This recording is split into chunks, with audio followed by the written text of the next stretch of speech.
first was like, no, that was my idea. I wanted to do it. And then I was like, it got done. I just had the idea and she did it. And I was like, this is the best. This is like the definition of being a visionary and like freeing up your time to go do other things. I was actually like offended by it at first. I was like, wait, no. And then I was like, ooh, that feels good. Yeah, then you just got to show up. Yeah, I did. I like showed up. I brought popcorn. It was awesome. It was so cool. Welcome to the Coast Podcast. I'm Emilie, a virtual assistant agency owner who left Amazon in 2019 to build my dream. And I'm Whitney, a freelance writer and communications consultant who never felt at home in a cube farm. We wanted to learn from people who paved their own ways like we did. So we created this podcast to talk to others who are brave enough to pick a different path. Creatives, entrepreneurs, people doing their careers and their lives their way. Join us as we make new friends, get inspired, and show you beautiful paths less traveled. Not every road leads to the coast, but the ones that do come with a great view.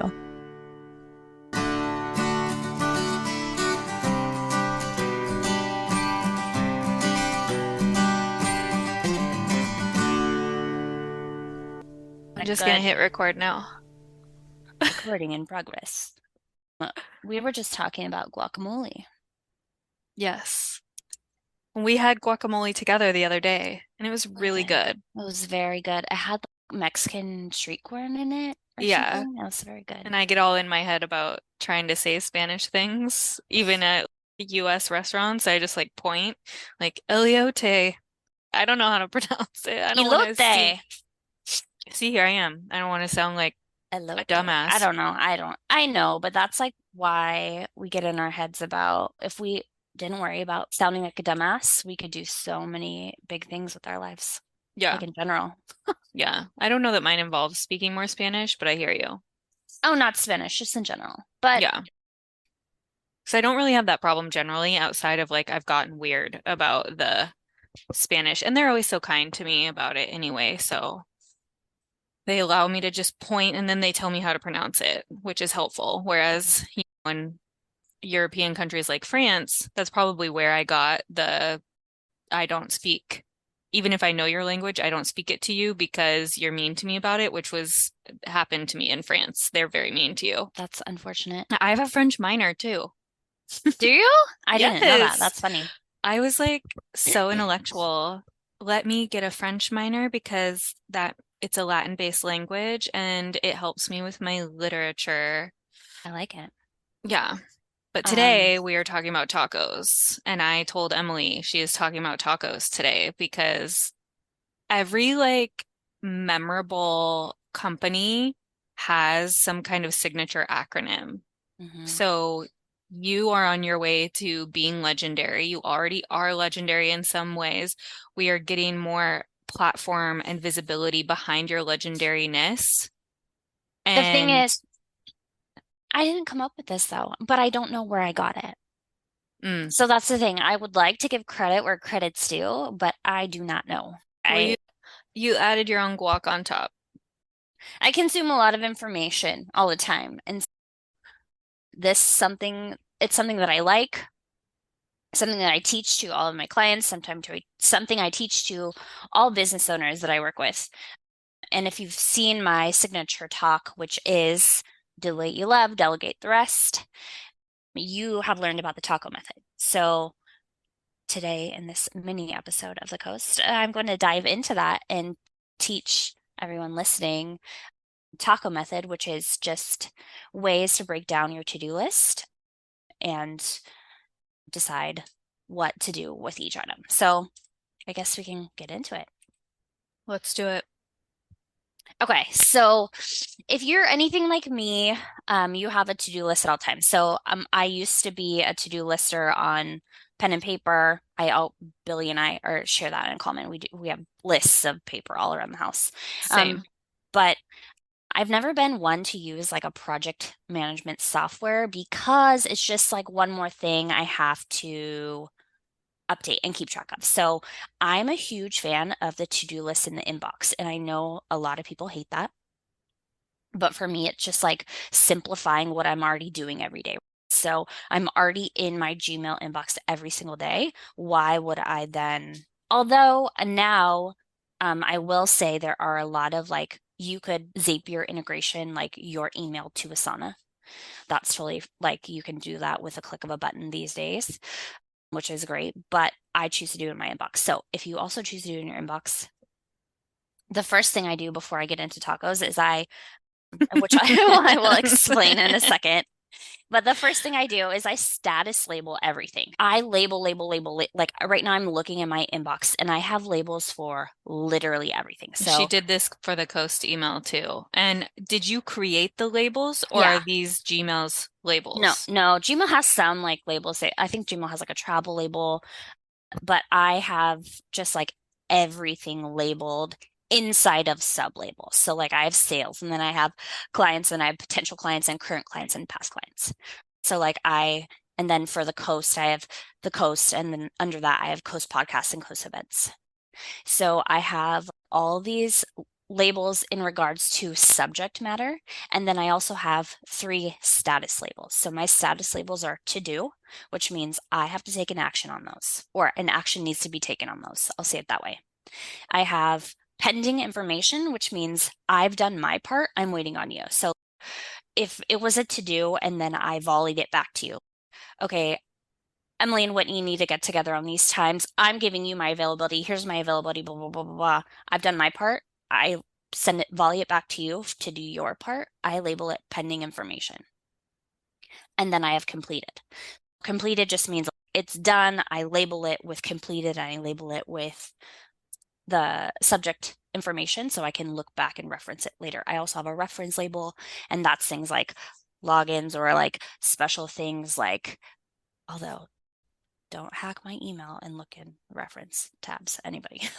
But like things that reference would be like, I would label it Coast events, and then Whitney prefers XYZ food for dinner, or Whitney does not like this restaurant or something. Like I would label it as reference. Mm. Can you search by label? You can indeed. Yes. And that's it. That's so my main part is status labeling everything. So the first thing I do when I open my inbox, which is this is I won't say bad because you do what you do, but when I open my eyes in the morning, I check my email. That is Yeah. just the first thing that I do. You And check your email even when we're together. I check my email constantly. Yes. Yeah. It's but the thing is I just for me it's I have to know what's going on. I don't need to respond to anything immediately unless it's urgent. But I check my email right away. And the things that I do, which can help the listeners here, I like literally select unread. And then most of the time, I get so much spam. So select unread right now, I'm selecting 14 emails and deleting them. So it's one thing where select all unread. And then for the rest of the things, I go back and I literally start labeling. So this is like responding to an invitation. I'm labeling as networking because I told her I had to shorten it by 15 minutes a day. And then I am filing that. Alaska Air refund, I'm going to label that indulge because that's my label for like coupons and like credits and stuff. So I'm Cute. labeling that and filing it. This other thing is, I have 25,000 email verification credits for Smart Lead, which I just signed up for in exchange for a review. So I want that. So I'm going to label it to do. This is really interesting. I'm like walking through my inbox. This is an invitation for a speaking event that we had planned. So I'm just responding yes. And sorry, this is going to get boring, but I'm going to show you. Okay, I need a link to the timesheet. So I'm going to label that to do. Okay, now let's say my inbox is completely empty, which is that is my main objective when I'm doing this all the time. I have Inbox zero.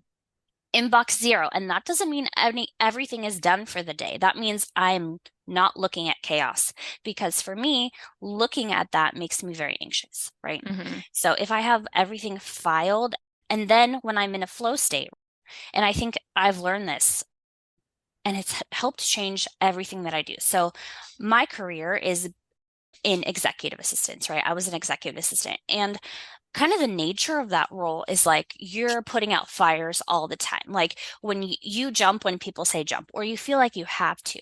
And something I've learned throughout being a CEO now, and it integrates into that executive assistant role, you don't necessarily have to jump when they say jump. You just have to be responsive.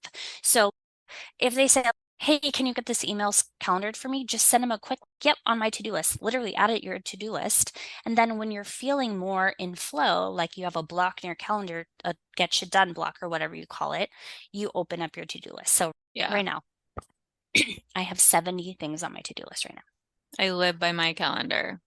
Yeah. And I even put the to-dos on my calendar and color code those. Well, we're going to talk about that in a little bit. But yeah, I think that's really valuable to do, because if it's not on your, once you get to a certain level of busy, if it's not on your calendar, it's not getting done, right? Yeah. So that's why my friend Leah messaged me yesterday and was like, hey, do you have time to chat? And it's about something work related. I'm like, yes, don't take offense to this. Here's a link to my calendar. It's not, I'm too busy, you have to schedule through my link. It's like, no, I have to schedule. This is the efficient way. Here's my calendar. It's going to automatically send you a Zoom link. It saves me so much time. Y'all, if you don't already have a Calendly link, I 100% recommend that, whether it's private, whether it's public facing, right? I have different, let's go into this in a little bit. We even use that for the coast. Yeah. But we'll talk about it now. So Calendly is like a quick integration, that a scheduler essentially. Yes. So it connects with your calendar. You can link it up to Zoom or Google Meet or whatever, and you send someone the link, and then they can see all the availability in your calendar. And by event type, you can actually, so for my discovery calls, for She's Given, I only have them a certain amount of time, only 9 to 5, Monday through Friday. It's actually 9 to 3 summer hours right now. But then I need a 30-minute buffer in between each one. Nobody can schedule less than 24 hours in advance, so I have time to prep. And then you can set up all these rules. And then I have a separate one that's 15-minute coffee chat. So it's, if someone's asking me to like jump on a call, like a networking thing, or I'll send them that link because I only want it to be 15 minutes or whatever. And then I have another one that's like a 30-minute not discovery call, because in your discovery call one, I have a questionnaire that they input. You can also, which you do very well, is for your paid events, you can put your payment processor on there. So yep, join this thing, it costs $25 and you can automatically take payments there. I will say the Calendly, you do have to upgrade for different event types. I had the upgrade, but I spent probably 3 years on the free plan. And actually, I would talk about that a ton, of like all these tools. It's one of the few that didn't nag the shit out of me or make it so hard to be free. And I get it. I get why they did it, but it almost made me want to give them my money by the time I was ready to upgrade, because it was so great. And I've been copying our friend Michelle, she's a fractional CMO now, and she's been using polls. So I've been using that for client onboarding. Now that I have a bigger team, I have to use polls to get everybody to put in their times. Yeah. So that and it's so cool with Calendly too, because it blocks off your calendar for all the ones that you put in the poll until it's decided. And it just makes it so easy. You get your responses from people, and then it unblocks the ones that weren't selected. My face was just like, because being an executive assistant, it blocks all the time, but you don't get it. It's fine. But when you're scheduling, like all my EA people will get this. So when you're scheduling board meetings for, I think that's an option though. You don't have to do it. No, I know. But I always say, I don't want to talk myself out of a job. Like if you need an executive assistant, but I always say Calendly is really good if it's just like one-on-one. Yeah. But the poll option is interesting too. Anyway, Calendly, I think the upgrade is only like $12 a month or something. Yeah. Too. It's like really reasonable, and I really like it. So if you don't have a Calendly, you can get one free event type, I think. Maybe I think it's 2. I don't know. 2? And do we have a link? If we do, we'll put it in the show notes. Yeah. Okay. Let's go back to the inbox. To do. Not your inbox, sorry, your to do box. To do the T in TACO? No, it's not. But we're going to start talking about TACO because TACO comes from your to-do list, right? So let's open our inbox, which here we go. Open your inbox, and then you're going to your to-do label, right? When you're in the flow, you're feeling good. Okay, here we go. TACO. For each thing in your to-do list, you're going to TACO. TACO stands for T, terminate. You don't need to do it. Leave alone. And there's a lot of things in my to-do list that actually I don't need to do, right? And whether that's because the time expired on it, right? Whether that's just because it's not interesting to you anymore. And then that could be a quick, sorry, not a priority anymore, taking this off my list or whatever. Because I don't believe in ghosting. I think it's very wrong It's for so small mean. business. But if it doesn't interest me, I'm going to quickly terminate that.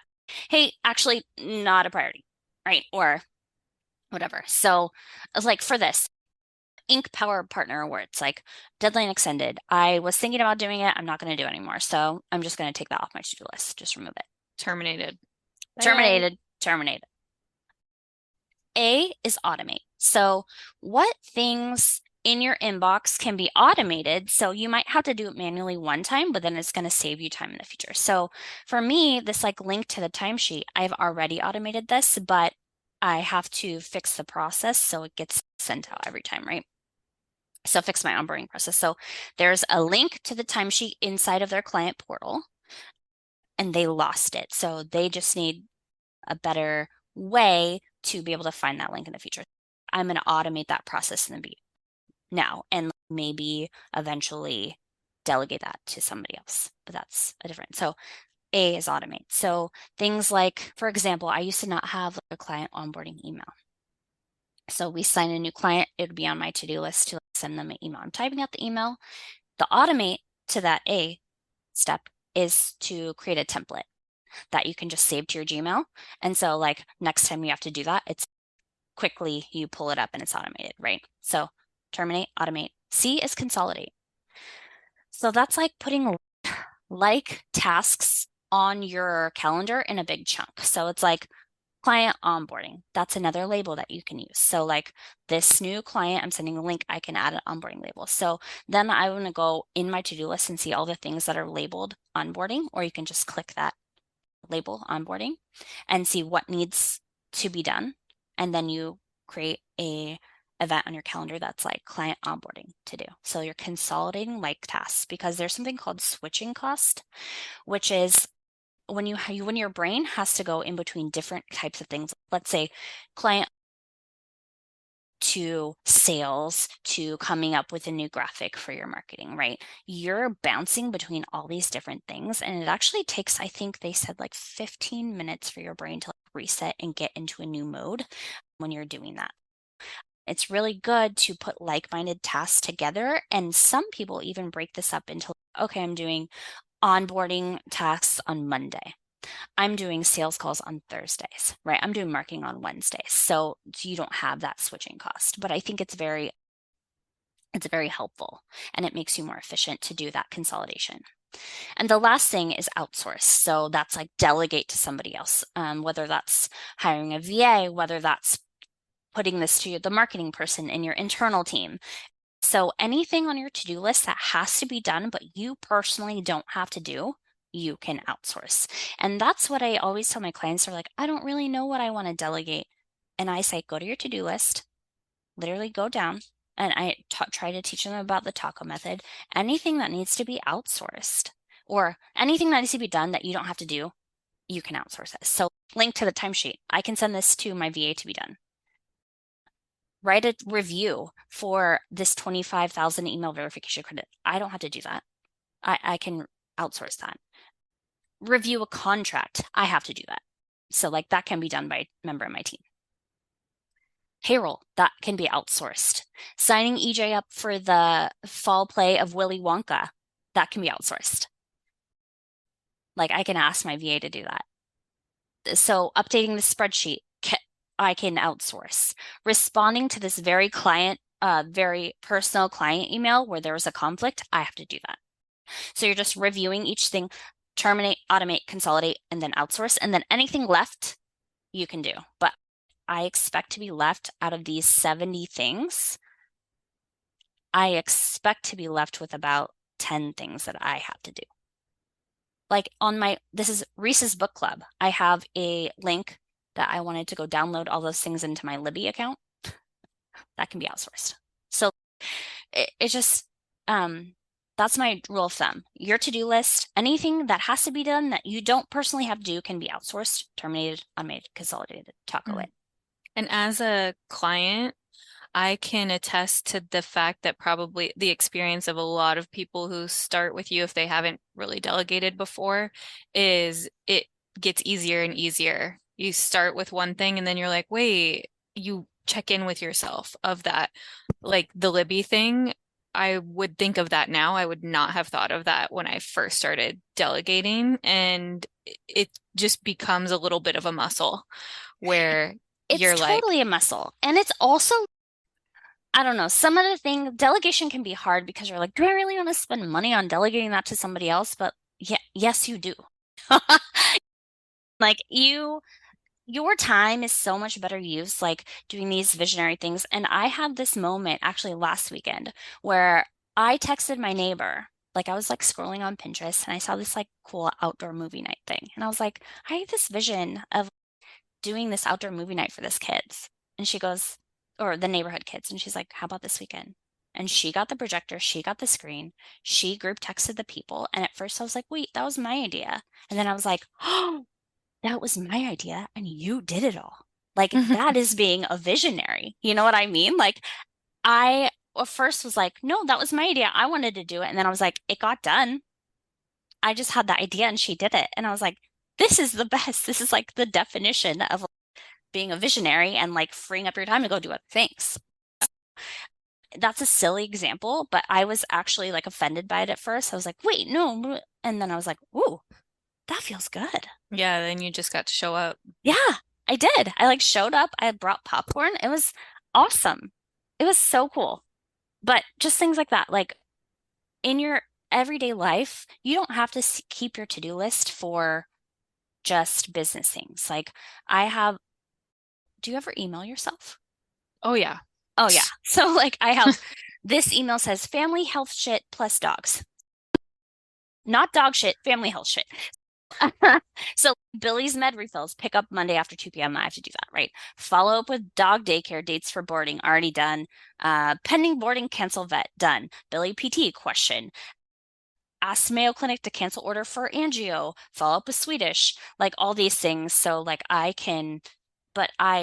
you don't have to keep your to-do list for just your business things. It can be personal too, and you can delegate personal things. Right. Yeah. On this list is EJ Chess Club. So I could ask my assistant, hey, can you look up Chess Club at Linwood Rec Center and sign EJ up for this and put the dates on my calendar? Call Seattle Children's Cardiology for EJs. Yep, someone else can do that. Yeah. So that's TACO method. Terminate, automate, consolidate, and outsource. I love it.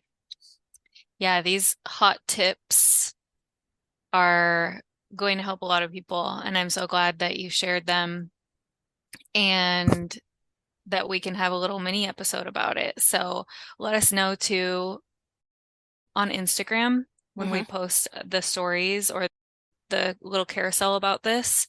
I want to know if people are using the TACO method and maybe they can get a free 15 minutes with you or something if they comment into all these little things right now. So if they have any questions, they know where to find you and us and all things Coast. Thank you for coming to this tiny episode of the Coast. The TACO TED Talk. Tiny tacos.